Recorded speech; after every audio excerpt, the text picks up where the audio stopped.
This video is not made for kids.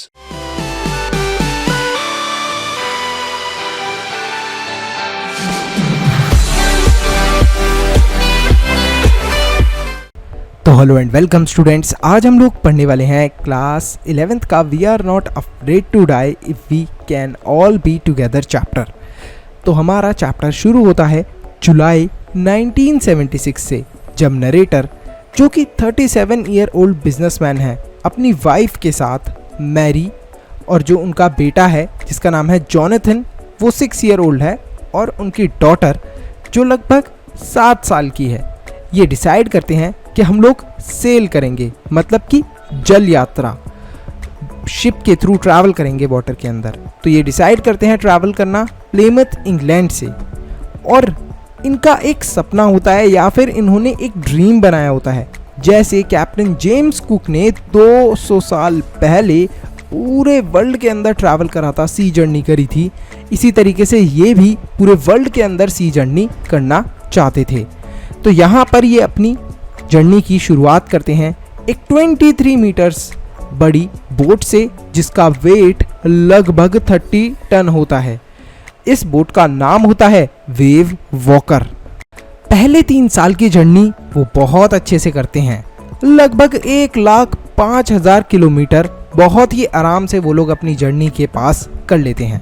लेकिन वो decide करते हैं कि अब हमें सेल करना चाहिए from west coast of Africa to Cape Town. तो वो अफ्रीका से केप टाउन की तरफ जा रहे होते हैं।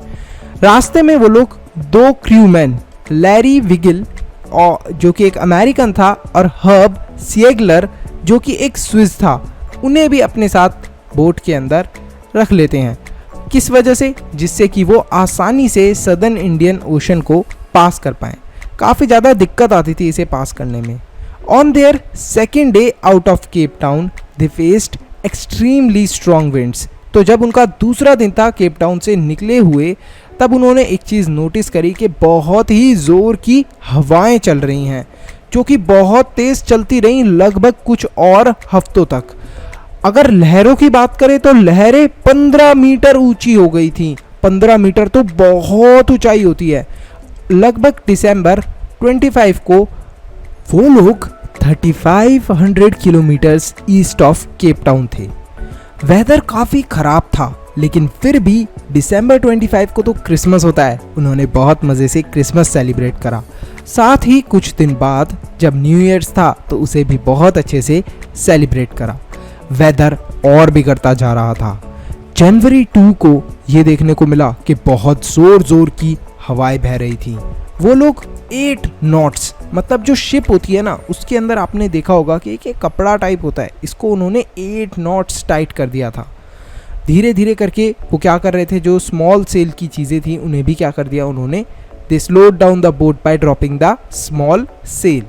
धीरे धीरे करके उन्होंने जो मूरिंग रोप थी इसको भी उन्होंने फास्टेंड कर दिया, और बोट को जैसे तैसे करके संभालने की कोशिश करी। इन सब चीज़ों को करके उन्होंने लाइफ लाइन्स जैसे कि वाटरप्रूफ क्लोथ्स वगैरह, लाइफ जैकेट्स, इन सब चीज़ों को पहन लिया। मतलब कि अब उन्हें खतरा था कि स्ट्रॉम से कुछ भी हो सकता है। अब जो स्ट्रॉम था, जैसा बोलते हैं ना कि ये तूफान से पहले का सन्नाटा है, वही हुआ। तूफान से पहले बिल्कुल शांति थी। हवाओं ने भी बहना छोड़ दिया था, मतलब हवाएं भी नहीं बह रही थी। अचानक से पूरा का पूरा आसमान काला हो गया और एक बहुत ही जोर की वेव आई, जिसकी वजह से पूरा का पूरा शिप का डेक तहस नहस हो गया। जो नरेटर थे उनका सर जो शिप का व्हील होता है उस पे जाकर लगा, और वो बोट के अंदर इधर से उधर ऐसे जा रहे थे जैसे कि हम लोग छोटे छोटे पेपर के टुकड़ों को इधर से उधर फेंकते हैं। वो लहरों के नीचे दब से गए थे। उन्हें महसूस हो रहा था कि अब उनका अंत नज़दीक है, उनकी डेथ कभी भी हो सकती है। तभी अचानक से उनका सर पानी से बाहर निकलता है। वो वेव वॉकर से कुछ दूरी पर थे। जो उनकी शिप थी ना वेव वॉकर, उससे वो कुछ दूर थे। जो वेव्स थी, आपने सुना कि एक बहुत बड़ी सी वेव आई थी, उसके बाद जो वेव्स आती हैं उन्हें हम लोग बोलते हैं सक्सीडिंग वेव्स।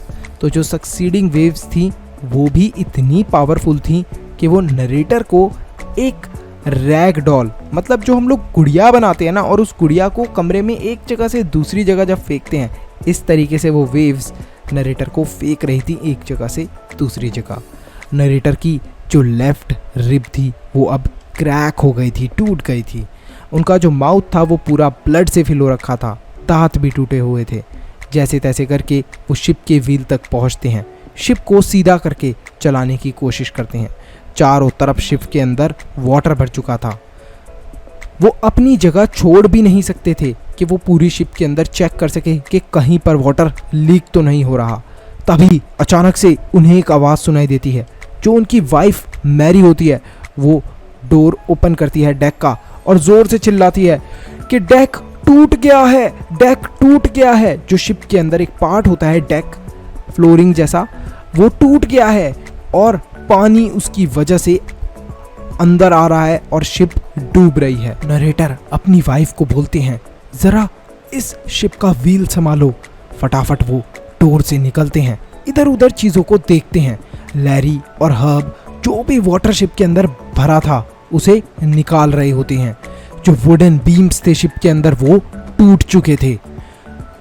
जो होल स्टारबोर्ड साइड थी वो बल्ज हो गई थी इनवर्ड की तरफ, मतलब कि शिप के अंदर बहुत सारा डैमेज हो चुका था। Clothes, crockery, charts, tins, toys, ये सब इधर उधर फैल गए थे और जैसे ही पानी एक जगह से दूसरी जगह मूव करता था ये बहुत ज़्यादा शोर मचा रहे थे। जैसे तैसे करके नरेटर बच्चों के कमरे तक पहुंचते हैं। जैसे ही वो चिल्ड्रंस कैबिन के अंदर जाते हैं वो देखते हैं कि सू को बहुत ज़्यादा चोट लगी है। उसको एक बहुत बड़ा सा बम्प, मतलब कि सर के ऊपर चोट सी देखने को मिल रही थी, जिसे हम लोग हिंदी में बोलते हैं गूमड़ा टाइप देखने को मिल रहा था उनको सू के हेड के ऊपर। उनके पास बिल्कुल भी टाइम नहीं था कि वो सू के बारे में अच्छे से उसे पूछ पाए। उन्होंने एक हैमर निकाला, स्क्रूज निकाले और कुछ कैनवस निकाला, जिससे उन्होंने रिपेयर वर्क को स्टार्ट कर दिया। जहाँ से भी पानी आ रहा था उसे स्टॉप करने की उन्होंने कोशिश करी। कोशिश करने में वो सफल भी रहे। वाटरप्रूफ हैच कवर्स को चारों तरफ जितने भी होल्स वगैरह थे, गैपिंग होल्स थे या फिर जहाँ पर भी लीकेज ऑफ वाटर थी वहाँ पर उन्होंने अप्लाई कर दिया। वाटरप्रूफ एक हैच कवर होता है उसके थ्रू। लेकिन यहाँ पर भी वो ज़्यादा कुछ नहीं कर पाए। अब तो ज़्यादातर पानी बाहर की तरफ ही जा रहा था। हैंड पंप्स जो थे वो ब्लॉक हो गए थे। हैंड पंप्स होते हैं शिप के अंदर पानी शिप से अंदर से बाहर निकालने के लिए। अब वो ब्लॉक इसलिए हो गए थे क्योंकि उनके अंदर मिट्टी भर गई थी। जो इलेक्ट्रिक पंप था उनका शिप का वो भी क्या हो गया था, उसके अंदर शॉर्ट सर्किट हो गया था, तो वो भी काम नहीं कर रहा था। जो पानी का लेवल था वो धीरे धीरे करके बढ़ता जा रहा था।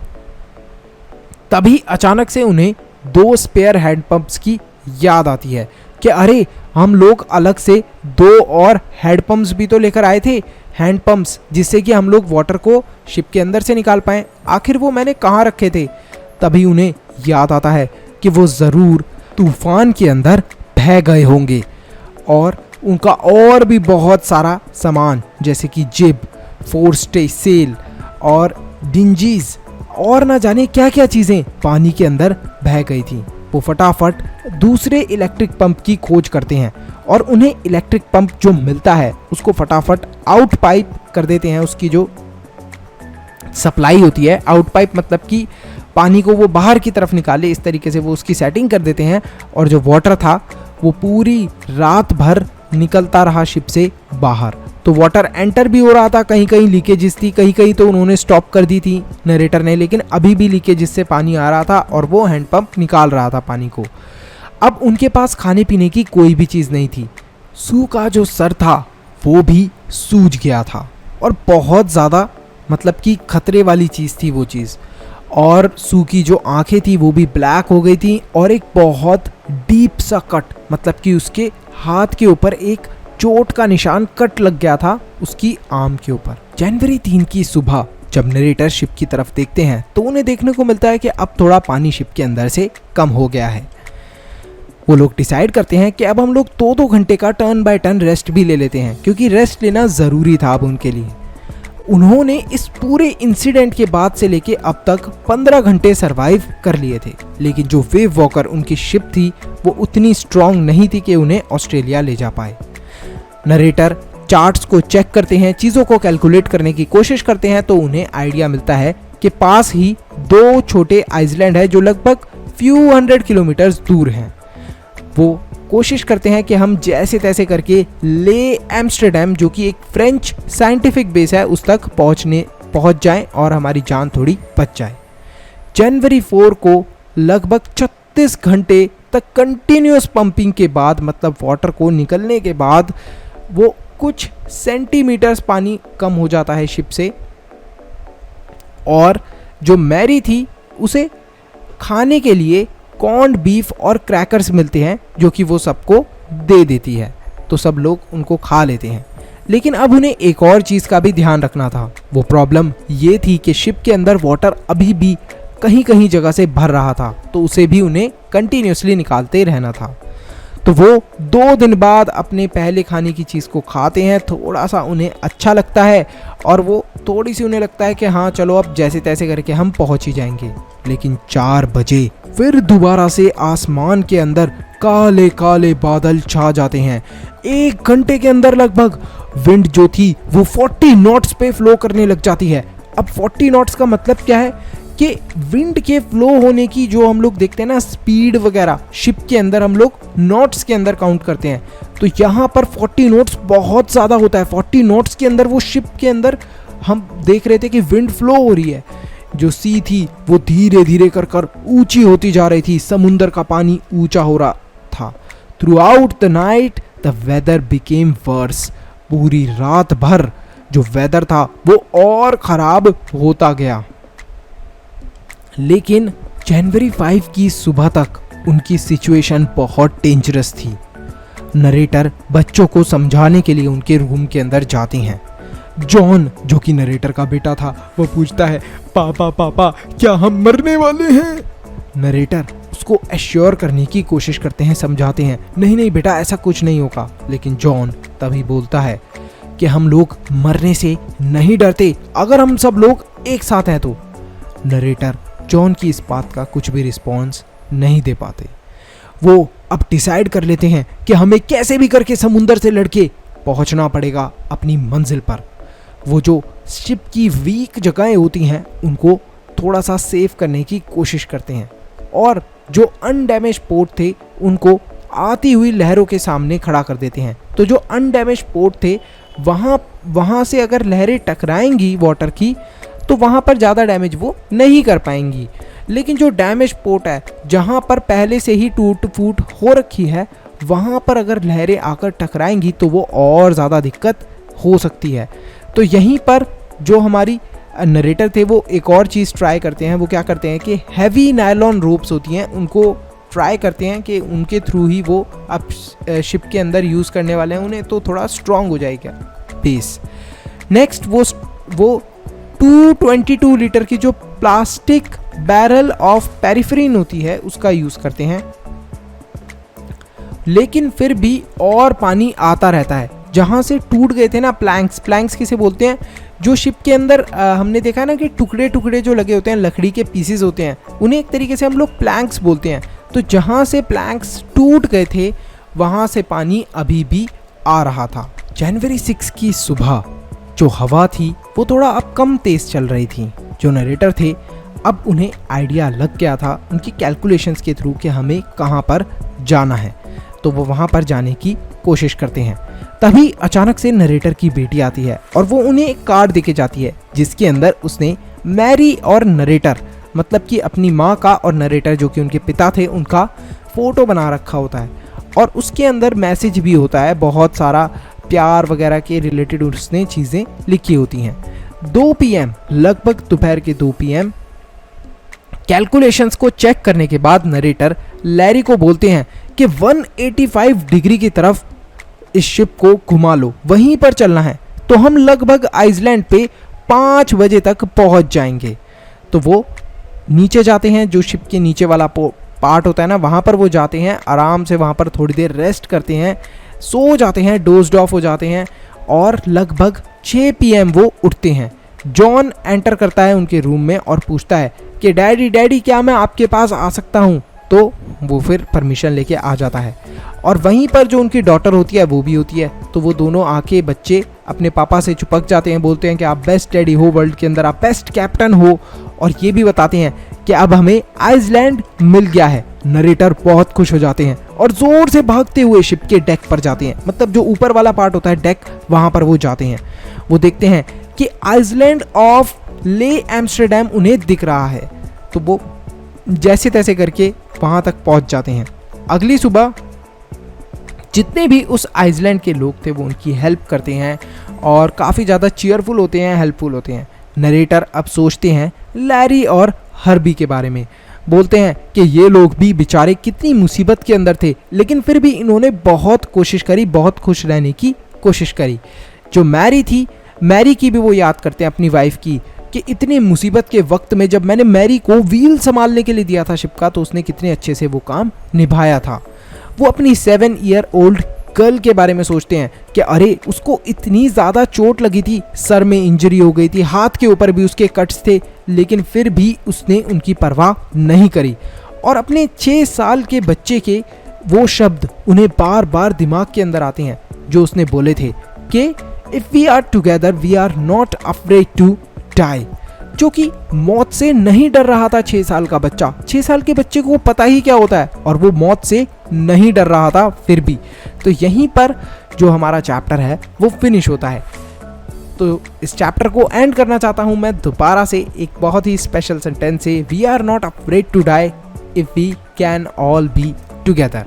तो यहाँ पर जो नरेटर थे वो कितने साल के थे, देखते हैं कितने बच्चों को याद है कि नरेटर की एज क्या थी जब उन्होंने डिसाइड करा था, ये सारी चीज़ें प्लान करी थी। फटाफट कमेंट सेक्शन के अंदर कमेंट करना। तो अगर आपने इस वीडियो को यहाँ तक देख लिया है तो फटाफट लाइक करो, चैनल को सब्सक्राइब करो और कमेंट करो अपना बेस्ट पार्ट। इसी के साथ साथ वीडियो को शेयर करना मत भूलना। एक इम्पॉर्टेंट अनाउंसमेंट, अगर आप लोग चाहते हो कि हम लोग फ्यूचर में इसी तरीके से और भी वीडियोस बनाते रहें, तो आप हमारे चैनल के मेंबर बन के हमें सपोर्ट कर सकते हो। अब मेंबर कैसे बनना है, सब्सक्राइब के साथ में जो ज्वाइन बटन है उस पर क्लिक करें और हमारे चैनल के मेंबर बन जाए। तो आप हमें सपोर्ट कर रहे हैं डायरेक्टली कि हम आगे फ्यूचर में ऐसे ही वीडियोस लाते रहें। तो thank you so much for watching this video. Stay happy, stay healthy, मनुष्य ज्ञान लेते रहो। Bye bye till then, see you in the next video.